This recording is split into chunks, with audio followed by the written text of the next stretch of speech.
Hello, passionate Pulse listeners. Pranali here, your host. Are you a business owner looking to amplify your brand's reach? Or maybe you know an expert who deserves the mic? This is your moment. Advertise with us or recommend a fascinating guest for our podcast. Dial at 341 209 0102 and let's make your story roar. Passionate Pulse Podcast, where your tales ignite.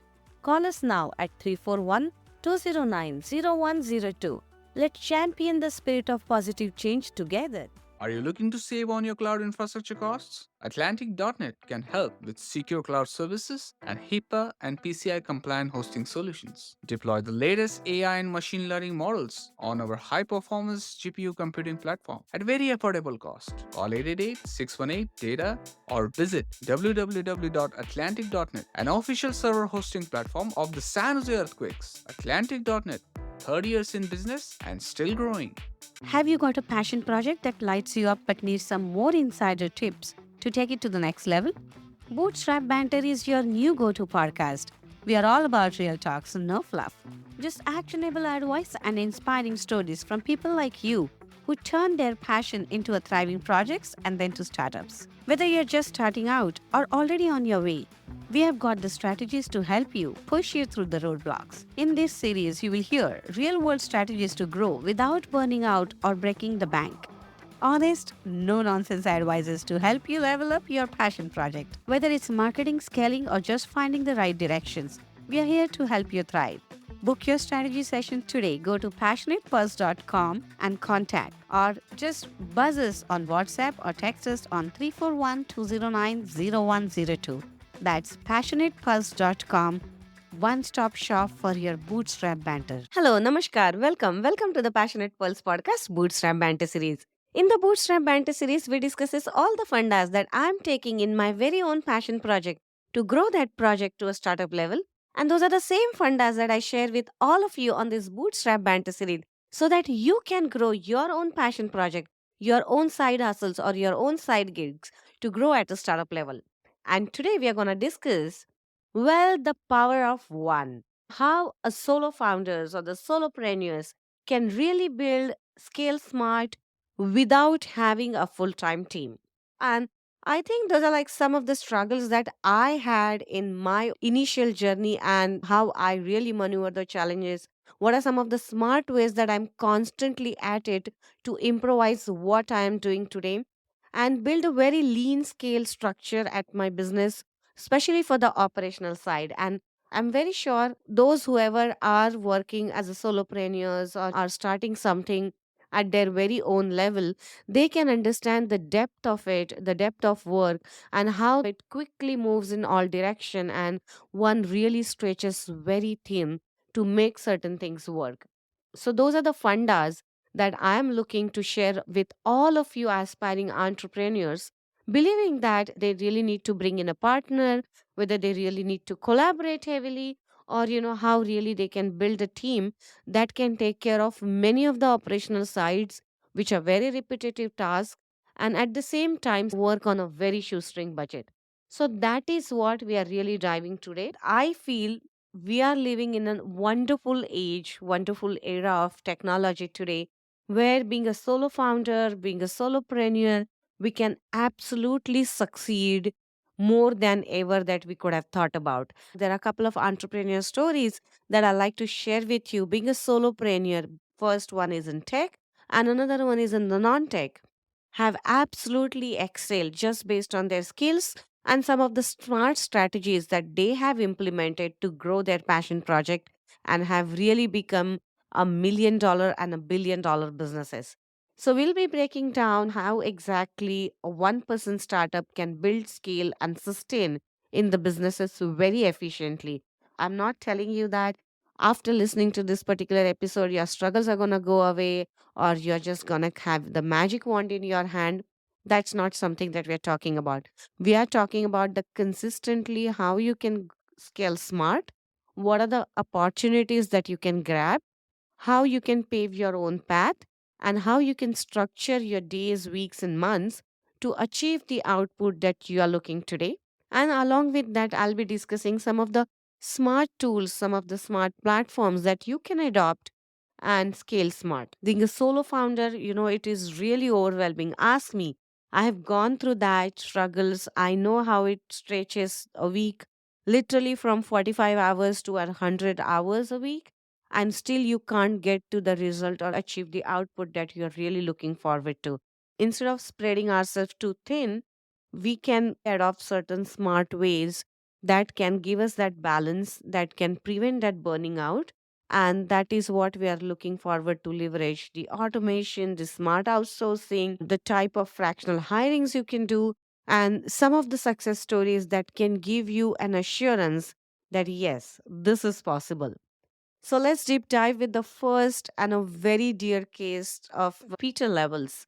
If you don't know Peter Levels, he is a one person SaaS empire and literally have built $1 million businesses. 3 million is his annual revenue that he declared. And I think he is the most open person over the Twitter and all of the mediums who literally talk his nomad life and how really built the nomad digital life. He built multiple successful one person startups, and there are a couple of one which became a very successful ones. The first one is the nomad list that in fact drove and gave the traction to many nomad digital entrepreneurs, that how somebody can really create the SaaS empire just by sitting there. The another one is a remote OK, which literally created for all the freelancers across the globe how to come together, how to find out the new postings, and literally pair up the companies along with the talent. And the third one is a Rebase, which is the platform serving these digital nomads and the remote workers. So I think those are like three topmost SaaS companies which really became famous. But really, what Peter did. So, to begin with, he's of course a coder and a creator. And he first decided that he's just going to take his laptop and literally move across the world just on a backpack and a laptop. And he wanted to see what will come out and just wanted to travel the world and see different countries and experience different environments. And along the way, he jumped to the Netherlands. While he was in Netherlands, actually he became depressed. He was not sure what's happening with him, and instead of getting deep down into the depression or seeking different sort of solutions, he decided to take up a challenge. And he took up the challenge on a very, very open basis. And he declared that I'm going to build 12 startups in 12 months of period, and that's the journey that I'm documenting. And suddenly, as and when he started posting, as and when he started creating his product, as and when he had the beta users onboarded, I think he came really into the media limelight, showing what he could really do, what he's doing, and people suddenly got an interest in what he was building. And of course, he started building products that was solving those real-time problems. First one was a nomad list, which became absolute hit. So that's the story of Peter. He was all single handedly coding or building the platforms by using low code platforms, or there were some smart platforms that he could find out. And on top of it, he just experimented out and put together a business case to see whether that's selling. And apart from that, he took the community first approach, and that's where he first built his user base, being very viral on Twitter along with his rest of the blogs, gathered his user data list. And based on that, it took off. The Nomad list is actually an interactive database that the best cities for digital nomads based on internet speed, safety, and a lifestyle that kind of gives an idea if you are a digital nomad what you could do in which city, how you can span and things like that. So I think he built something that was not existed. At the same time, based on his own experiences, data gathered, and of course through a lot of research that he was doing, I think he could put together a product that was needed for people like him. He started experimenting by himself, and he figured out maybe there are 10 hearts that I would touch on a way. And it came out so true that those 10 became 1,000, and that kind of multiplied. So that is the case study that we are talking about, being a solopreneur, what somebody could do, and how somebody can take a lean approach and literally build something. The remote work, I think that is a big hit and saw an amazing traction because that is a job board, and that's how he could gather all the freelancers or the job postings and the subscriptions for people who are looking forward to grab certain opportunities. He could monetize it on a very different levels, the different tiers he used for different products, of course, being where the job posting entrepreneurs or the companies would pay the platform fees versus the freelancers or the contractors can just grab the opportunities. For Nomadlease, it was more of a sponsorship model because it was kind of binding the globe together. So, based on certain deals that were coming, certain lifestyles that he was imposing, so I think he could partner with that and brought a sense of a business to it. So that's how he actually did the earnings. So the lean operations is what we are focusing. And if we really have to look at how Peter built this empire without having employees, just with an automation and the smart use of AI and tools. Of course, he must have hired someone as a contract basis, part time basis. That's where the remote OK concept and the another platform also came to the life. But at the same time, he was audience first. He built in public, sharing each and every progress on Twitter that kind of attracted this early user base, that kind of created the interest list in what he's doing.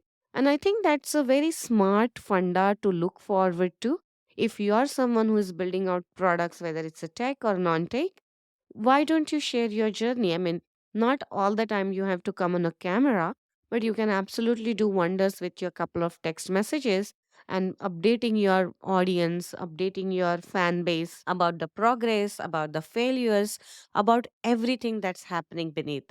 And that is a great approach to take. And I'm going to take this lesson for myself. The product that I'm building, I think I would go audience first and see whether that gives me and builds my beta user base. 2023, when Peter publicly shared his solo SaaS business revenue was over 3 million in just particular year that he had shared. So, although there were burnout challenges as a solopreneur, although he had to, automate most of the tasks to begin the balance and figure out what is working or what is not, we are here with that kind of a research for you to take advantage of certain tools that you can, start building lean, how you can really reduce your overhead, how you can engage your early users, which are some of the platforms that can help you build your beta user list. So, the first and the most important thing that I would mention to any of you as a passionpreneur is if you haven't automated a single task from your routine, you haven't automated your operational cycle, or have someone or have hired someone who can take care of certain mundane tasks that needed to be done but taking most of your attention from building your core product.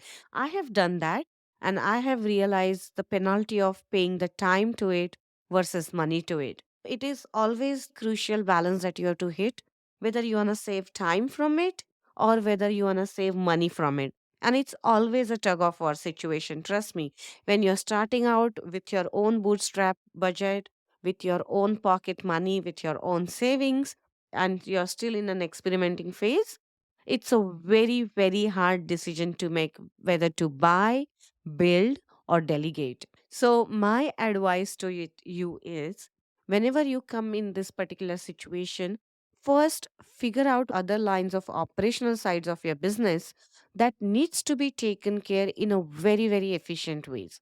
So once you come to that point and understand that this is the core product I'm building and I have to be 100% invested here.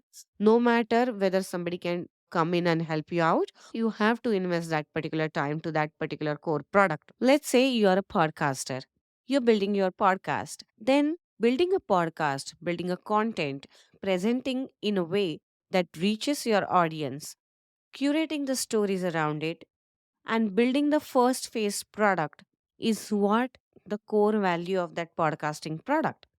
And the sideline and the operations are the podcast management that comes with a very heavy lifting, whether it's a video editing, audio editing, processing further, building different sort of effects, so that it becomes audience first.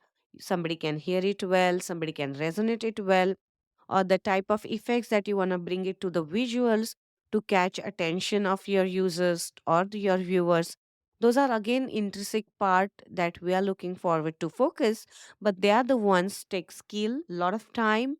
And although let's say you gather skill over the period of time, you still need to be smart enough in utilizing your time. There are ample of AI tools, there are ample of softwares with which you can build, no doubt about it. But at the same time, you have to make sure that you are spending time for it. Although there are AI platforms, they can reduce your time, let's say, from 4 hours to 2 hours. But at the same time, those 2 hours is something that you have to take it out from your bucket. And at an initial stage, maybe you can trade off saying that I would rather pay a particular software a constant fees that is not going to be an overhead, and I can have those softwares in my portfolio and work with that efficiently and save a cost of hiring someone doing the same job and taking out the review time to make sure that whatever product that you're building, whether it's a video first, audio first, still you have to spend some time for the review. If that is coming at an equal scale, that is hitting the balance of money and time, then it's absolutely worth getting certain AI platforms, certain softwares in your portfolio to make your move faster. The other way around is if you don't have a skill and it's going to take another 2 to 3 months of time to build your efficient skills towards learning that and building what you're planning to build, and you are really stretching too thin, I would say it is best to take your hands off from the bigger chunk that's taking your time versus spending small amount of money which takes your entire management but gives you the result that you're looking forward to. Then I think that time is still worth, because time is the only currency we are looking at that's not going to be reversible. Rest all currencies you can build, you can make certain corrections, you can adapt. Ask me what are some of the platforms that I use. Well, there is an entire episode that I created with the no code low code platform, starting with deep diving on how you can build your automation flows where you absolutely don't need a person. If some notifications have come, then how should I attempt it on things like that? How you can build your auto responsive system with Zapier, Make, or Rebuild. There are ample tools that can give you that journey, and you can certainly automate your 1 to 10 stage inbuilt customer when they are coming at the first go. So those are the ones that you should be definitely availing. In fact, if you have a website, there are multiple AI bot plugins, chatbot plugins that you can have. You can train them and have the first hand experience to bind your user whenever they are coming on your website. And that's the same step I am taking currently on my own website. You'll be hearing and you'll be seeing in upcoming weeks, there is a chatbot which is popping out on my website and giving you the tons of resources that you're looking forward to without taking your head off. Giving the quick responses to the user or your potential customer becomes very, very essential. And if you have a front door that you have built through the no code, low code that I explained in previous episode, if you don't know where should I tune into that episode, just go to the Passionate Pulse podcast on any of the podcast mediums wherever you tune to podcast, whether it's a YouTube, Spotify, Apple, Amazon Music, iHeartRadio, or check out my website passionatepulse.com and tune to the podcast episode that I am talking about. So that's the podcast episode where you could discover certain tools if you are not someone which is digital first yet. Now let's deep dive and understand how you can offload your energy, how you can save your time bandwidth, and how you can delegate smartly to certain contractors by just working on a shoestring budget. First of all, in order to hire someone, there is a huge overhead. Just couple of weeks back, I was having a discussion with one of my friends who is also a startup founder. And he was in India a couple of weeks back telling that he's on a bigger recruiting drive. And I was not understanding what he's really talking about. He was like, he needed to hire certain engineers for the new features that he want to build. And he absolutely want his in-house engineering team to be built.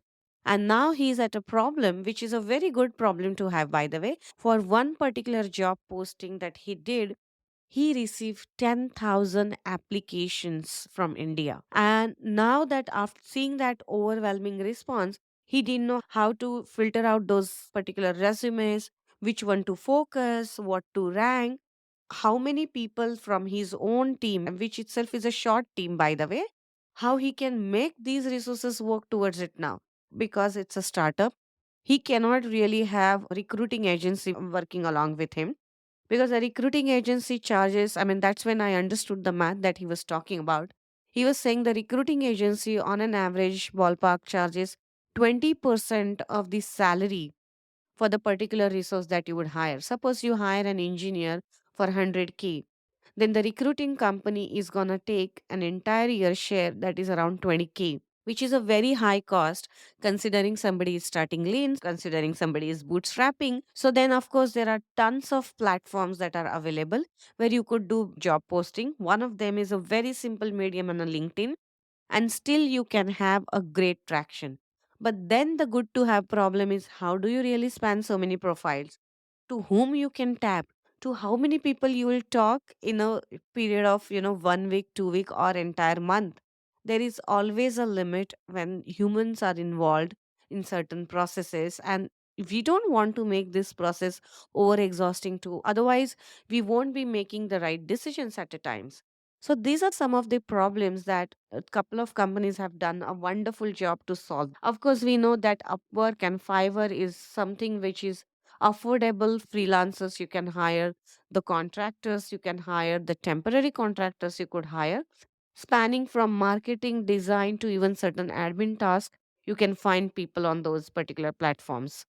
More than that, when I'm talking about solving the problem of filtering out resumes, filtering out candidates, how smart you can go. Well, there are also platforms which are doing that job wonderfully. The first one that I encountered, and I myself have used that, and I'm trying out to see how effective that is the Micro One.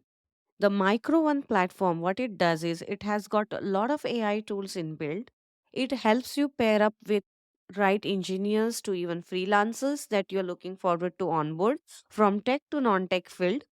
Currently, they do have tech field base more versus a non-tech, but still there are features from the Micro One that you can use to hire your non-tech expertise as well. For example, there is a AI interviewer that is integrated, and the subscription cost to that particular software is very, very low. In fact, there are some of the links that I've listed in the podcast description. If you're listening this particular podcast, you can grab that link, and from that probably you will get some 240 credits or something as one of my referral. Feel free to check it out and see whether that works. If you're someone who is in a very serious mode of hiring and you need a great reference and a bigger credits than those 240 credits that I'm talking about, just reach out to me on Pranali at passionatepulse.com, and I can help you pair up with someone with whom I'm working and just see if you can get some great referral bonus because I am their customer and you can become their customer too.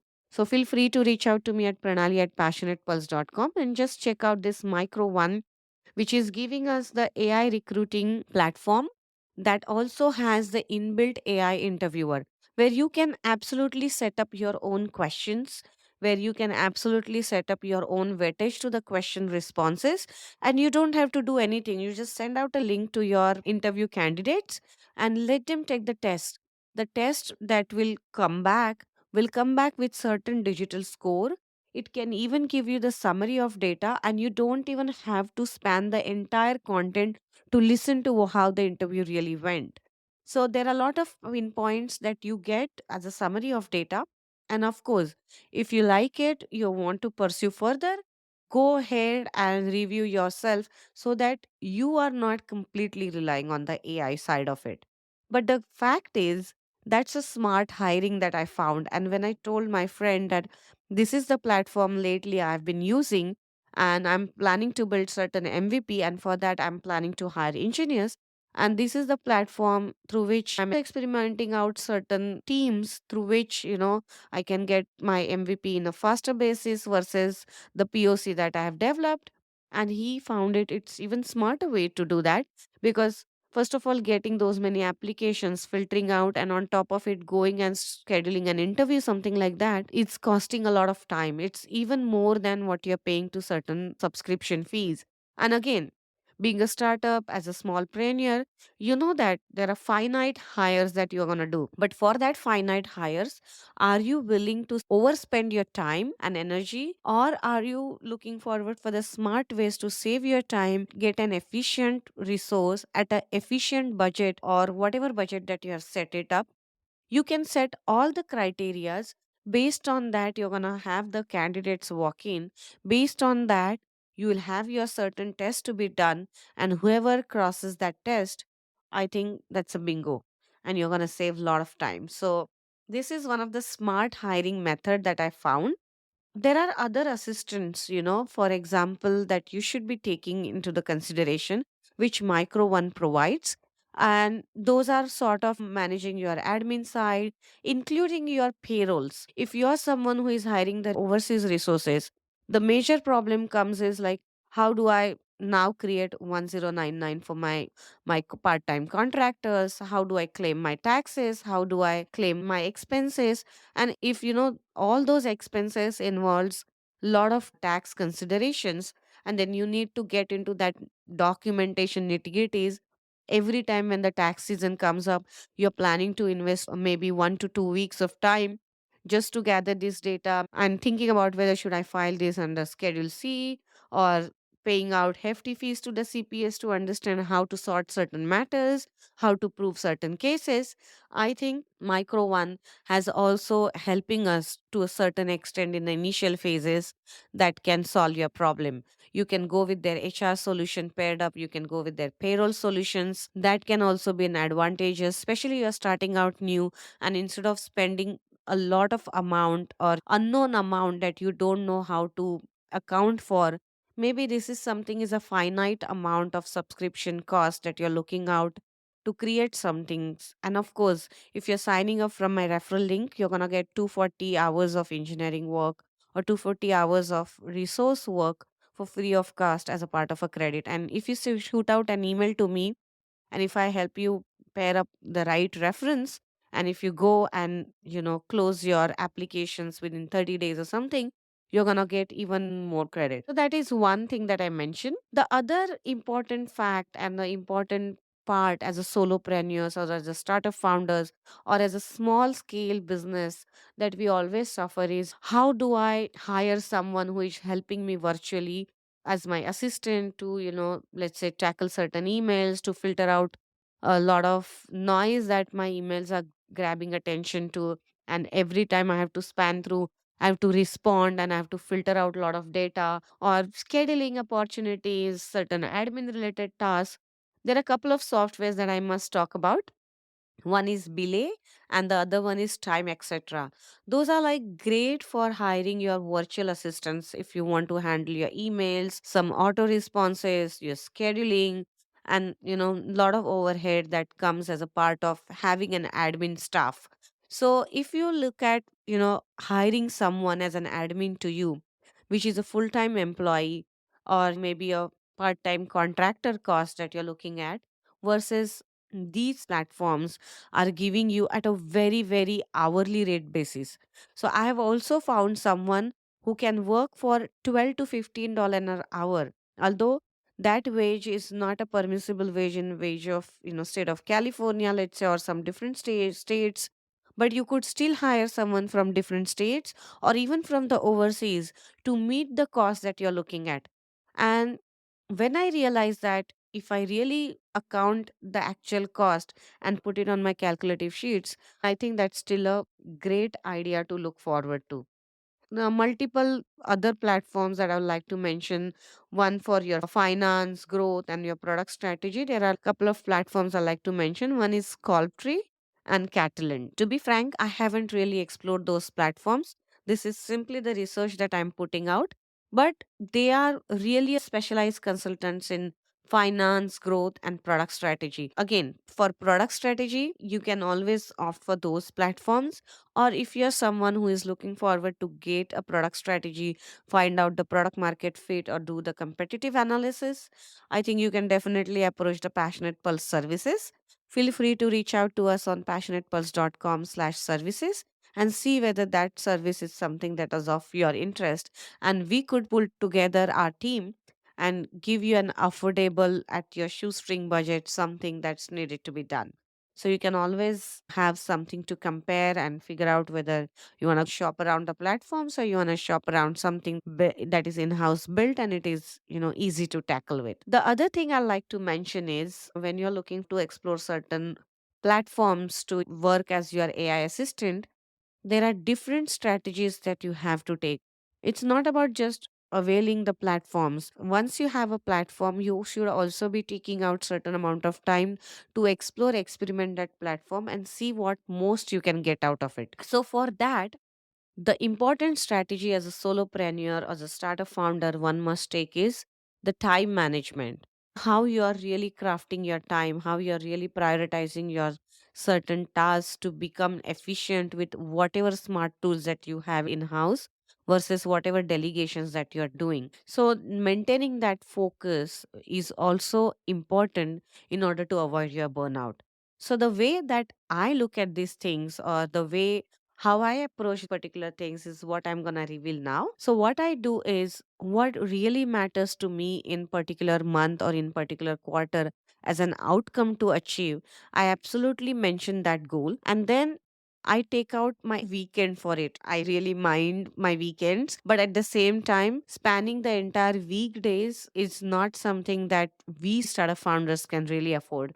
So I absolutely sit down on weekend mornings, especially the early mornings when I'm having my own space. I'm having a great coffee cup in my hand. And that is where I sit down and I ask a lot of questions which I cannot ask myself during the weekdays because in the weekday you have to churn fast. You have to meet certain deliverables. You have a lot of meetings lined up. So that is the time when I don't have a meeting and I meet myself at that particular hour and I define what is that I'm really looking forward from my upcoming week. What is the outcome I'm looking forward to achieve and what is the most important task I'm planning to focus and what are some of the tasks that I absolutely cannot delegate or outsource. So those are the ones I put it on my green bucket, absolutely having the cross mark saying that these are the ones cannot go into the delegation bucket and these are the ones where I need to be there 200% of the time. And then I go ahead and try to break down that task and see whether is there any area that I can outsource. Now let's say if I define that this particular week I need to bring in more sales, I am still not meeting my monthly targets and I really need to be very very proactive in the sales cycle. Considering you're a startup founder, considering you're a small business owner, or considering you're a passionpreneur who is just starting out and not having enough bandwidth to outsource or have a great sales team in your hand, then can you go and find out certain virtual assistant platforms that can fetch you someone who could help you with the cold callings? Or do you really need a cold calling or you need different strategies in place? Are you someone who is looking forward to build attraction to different mediums such as your blogs, your content, your LinkedIn, your Facebook, Insta, whatever medium that is working for you, and whichever is the medium that your audience is tuning into? Can you start small traction from there? Can you do some of the promo ads there? Can you build a collateral to create certain ads that will convert? Now, that's a make or break situation, and that is where you are supposed to take a decision. If you're someone who is not great at it, then can you go to some of the marketeer firms or some of these services which can help you give you this enough collateral that you need to boost? And who are they? What is that it takes to find out them in the local? So look forward for that. One thing that I like to mention is passionatepulse.com has this kind of services available. Just check whether you need certain of these services where you can tune in with us and we can definitely provide you a great help where in the areas wherever you need to fill in the gaps. But apart from that, Are there any smart AI platforms that can help you create this kind of help? For example, Canva is the best tool that I find. You can create your all mailers. You can create a lot of documentation or the advertisement material, which is digital first and at a very affordable cost. You can even do the free tier one and get started and use certain best features to optimize your work efficiently. You can offer the AI assistant for that.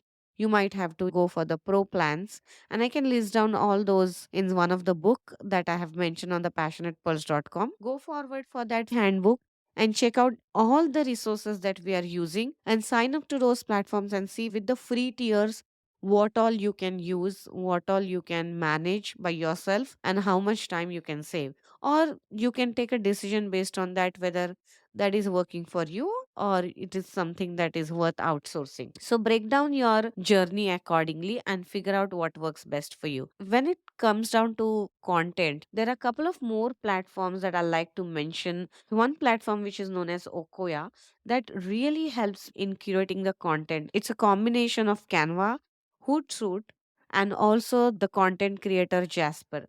So it helps you create your own content. It helps you streamline. It can give you a lot of AI assistant inbuilt. So there is tons of things, including scheduling. So Okoya is the one platform that you can use. I can list down the particular links for those platforms in the podcast description. If you're someone who is listening this particular episode on radio, I would highly suggest go on the passionatepulse.com, download the handbooks that we have listed for you to give you this resource help, or check out the podcast on Apple, Spotify, YouTube, Amazon Music, iHeartRadio, whichever medium, wherever you can tap in through your phone, and check out certain descriptions where also we have listed down certain platforms that you can avail and get started with your journey. So that is how I am working smarter and not harder and saving my peace of mind and working on the core product that I'm supposed to build. Of course, prioritization is something that's a great smart hack that you have to optimize for yourself. So, how do you do that is also depending on the style of your work. It's also depending on your, discipline of your work. For me, the hacks works because there is a great discipline in my day schedule that I follow. There are smart ways with which I note down everything digitally.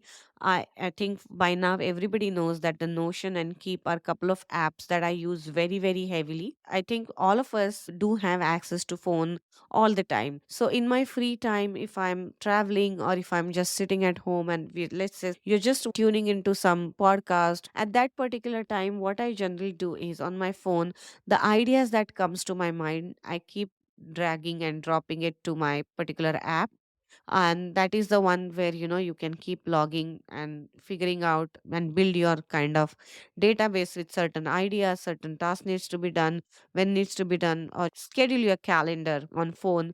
So there are tons of ways you can be smart and utilize that particular time. Finding out what is a passive activity you can do when you are actively working for something. For example, now you want to do certain sales calls or send out certain emails or creating a collateral to build your sale. So all that time, what you're gonna do is actively working for doing the particular amount of tasks that definitely needed to be done. But at the same time, what you can passively do is finding out or observing how other people are doing the sales. What are some of the great methods to avail? How you can tune into your own product to build that particular strategy.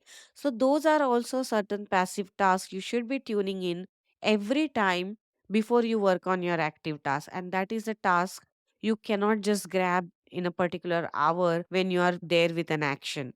So prior to action, that needs to be built passively, and that is where you need to tune in. That's also the smart way of getting tuned and training your mind how to get tuned to a particular task passively, which at the end of the day is going to convert it in an action, which is going to lead to the conversions. Before I take any action, there are strategically certain actions that I absolutely jot down at a very minute level, considering that I'm building my own agile project method for building my own product. And at that minute level, my entire week is planned.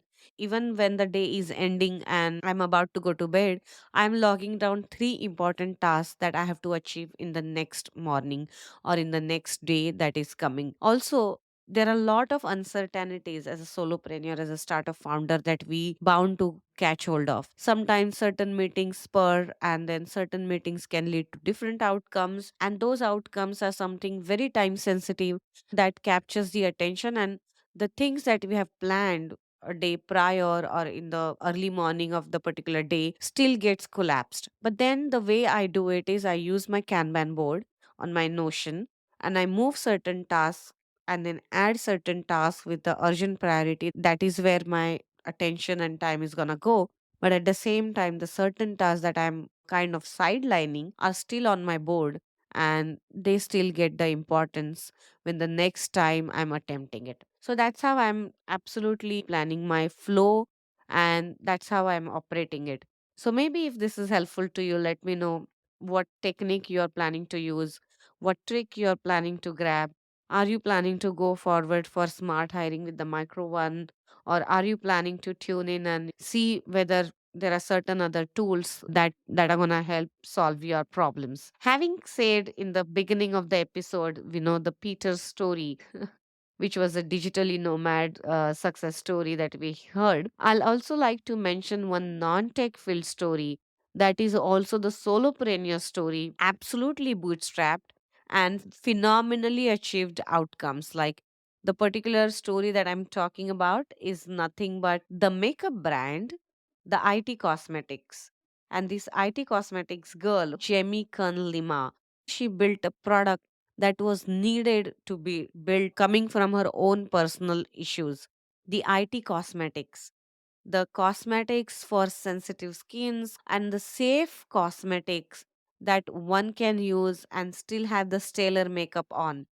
So that's the one we are talking about. So the Kern Lima, actually, she herself had suffered from rosacea, that is a skin disease because of which she had tremendous limitations to apply makeup. She could not opt for many of the makeup brands that were easily available, but at the same time, she was on TV, she was a news reporter, and she had to look good.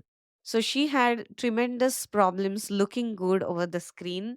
And she could see that she had to cope up with certain standards because the field demands so. Nevertheless, that's where she deep dive and she was trying on her different sort of makeups that's available on the shelf.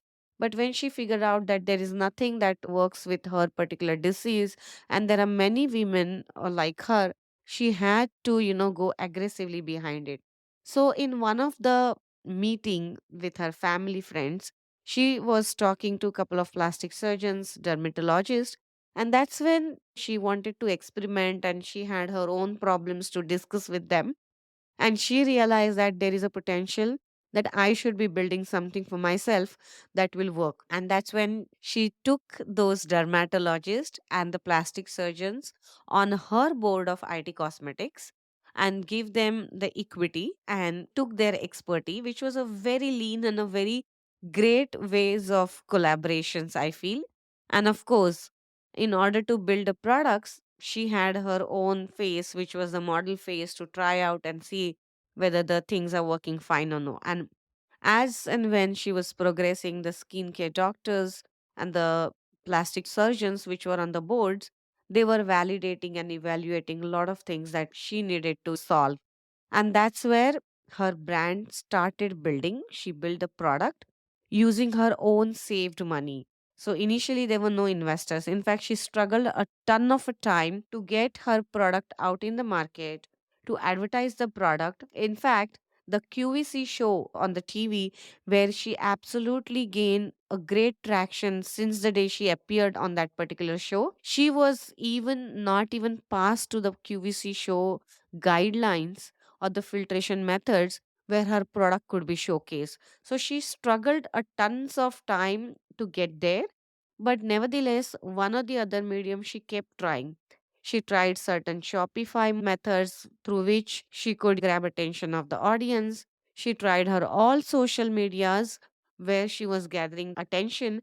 And finally, one of the show in the Canada which had seen her basically promo or the audition clips, They got interested, like, what she's building, probably we can give it a try. And they gave it a try. And after that, I think she never looked back. After that, QVC called her, and the way she presented on the QVC, which was also kind of breaking the barrier types. So she came with the full makeup on, and she was looking all gorgeous and stunning. And then she said, "This is all my makeup which is doing the trick." And she absolutely wiped the makeup off, and revealed the rosacea has caused her skin problems. There was a pigmentation problems, there was dark eye circles that she had, and she absolutely exposed her vulnerability and the product what had done to her.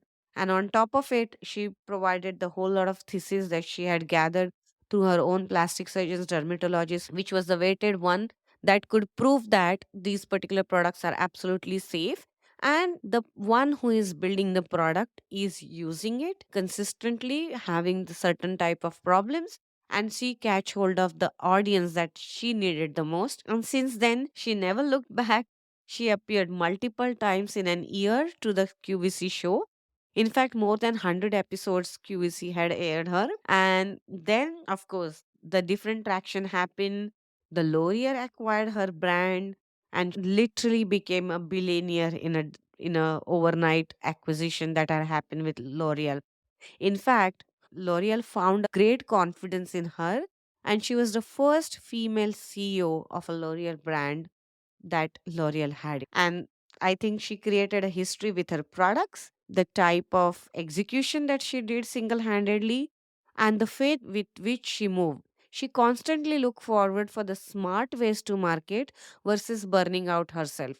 Then she, of course, partnered with this big stores such as Ulta Beauty and different retails, where she even paid a cost just to host certain practical lessons done to show on the walking women makeup, as well as to expose her makeup and then reveal out she's not the one who is truly that is being seen through the makeup, and revealing out her skin diseases, or the inherent skin problems that she was undergoing with. So I think all the strategies that she took were very, very smart. Although she had to invest at certain places, she did it, but she did it only at the places where she that the conversions would happen. But at the same time, we have to understand that for entire 3 years, while building the products, after building the products, while marketing the products, she was in utter loss. In fact, she did not took a single penny of a salary. She could never get to the break even point. But in spite of that, she had taken the persistent route, and she knew that the product that she has built is something that is of interest to many, many out there. And that's where she defined the smart steps that she was supposed to take, starting from the cold emails to cold calls to sending her audition video multiple times to the QVC show till the time they passed through the filtration method and building her brand through different outlets. She was constantly at it. And it is all the solopreneur business that we are looking out without having a partner, without hiring a huge or the heavy lifting team that needed to be done for the operational side. So those are a couple of examples that I stated. One is, of course, the Peters one, who was a digital nomad, and his products are something is nothing but a playbook for us how somebody can start lean with the smart AI methodologies, as well as the smart scaling ways that one could afford to do it, instead of looking at just as spending time. Figuring out whether spending money is wise or no is also the wise decisions that one could take. And also, when you're spending money, you have to budget it out well. Certain platforms which are available easily, which you can learn quickly and adopt quickly and do it by yourself, and figure out whether that time is worth taking out from your schedule versus what are the some other lean methodologies of hiring smart, delegating smart, and getting your efficient pipeline built. So those are the things that I had to mention it today. Become smartpreneur versus a very, very slogging preneur. And as a solopreneur, as a startup founder, no matter what, we would end up stretching ourselves too thin in many directions. But it is our focus, it is our job, and it is most essential if you're looking forward to succeed to adopt smart and figure out and take out that every week's 30 minutes of time for yourself to figure out whether the moves that you're taking, the moves that you have taken, have worked or no. Asking these questions constantly will propel you to figure out what is the next step that you could do, what is the patching mechanism that you should have, whether you should be adopting to certain AI platforms, whether you should be delegating it, and while delegating, also how you can reduce a lot of stress and overhead on top of you, which are the smartest ways to prove how you can test out your resources versus just hiring them and setting up yourself for the failure because there is no expectation in place. Can you create a quick and a smart agreements between the two of you to have the great deliverables? Can you have certain weighted resources who you know will definitely prove to the or definitely help you achieve the outcome that you're looking forward to? And we have to be smart in that respect because you're spending your time, you're spending your money to hire those resources. So you better hire someone which is making it a smart hire for you. Adopt the ways, find out how you can outsource your time to these platforms and still achieve the outputs. As I said, the Micro One AI interviewer, I've tried and I'm trying it out. And that's something is helping me save a lot of my time. So a lot of filtration can happen through that. And then I have to talk to only the filtered candidates if I need to talk to them, or with certain amount of work that is being produced and the checklist that I have, if that is fitting in, I think I'm giving a try, I'm experimenting with them. And again, while experimenting with these people, I'm not experimenting for the long term. Initially, I would see whether the certain amount of tasks for the certain amount of period are working out great or no. At the same time, you have to be very mindful how you're working out on the administrative payroll and rest of the things. Well, for that, we'll deep dive in the next episode how you can manage your finances well, being a solopreneur. What are some of the great platforms to avail? What are the ways that you can outsource certain things, automate certain things, and what are some of the platforms that I am using to become smart, still maintain certain financial aspects and tax seasons to save my time. As a solopreneur and as a startup-preneur, my most important job is to save my time and work with my time very efficiently to get my results done, to achieve my outcomes that I'm really focused at, or the particular goals that I'm looking forward to achieve in a particular quarter, in a particular month. And that is where we have to be smartpreneurs. So let me know how this episode has turned out, whether you have found something that is helpful for you. What are some of the important techniques or tools or the guidelines that you are taking away from this particular podcast episode today? Are there any more topics that you have and you would like us to address it for you?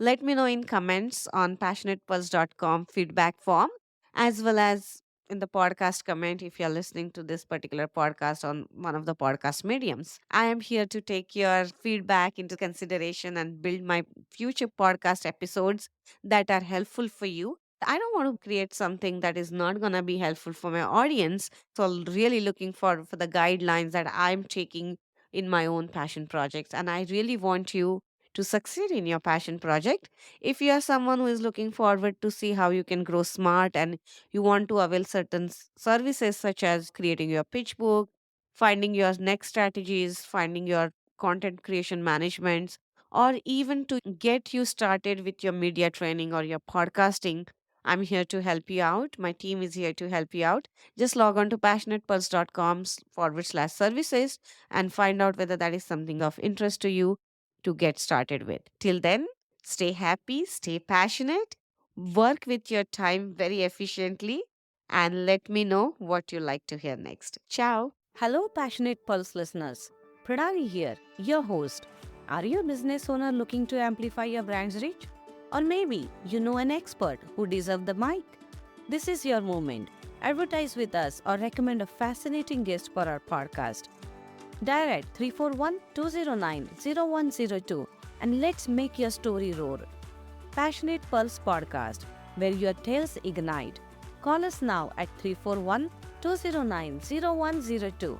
Let's champion the spirit of positive change together. Are you looking to save on your cloud infrastructure costs? Atlantic.net can help with secure cloud services and HIPAA and PCI compliant hosting solutions. Deploy the latest AI and machine learning models on our high performance GPU computing platform at very affordable cost. Call 888-618-DATA or visit www.atlantic.net, an official server hosting platform of the San Jose Earthquakes. Atlantic.net, 30 years in business and still growing.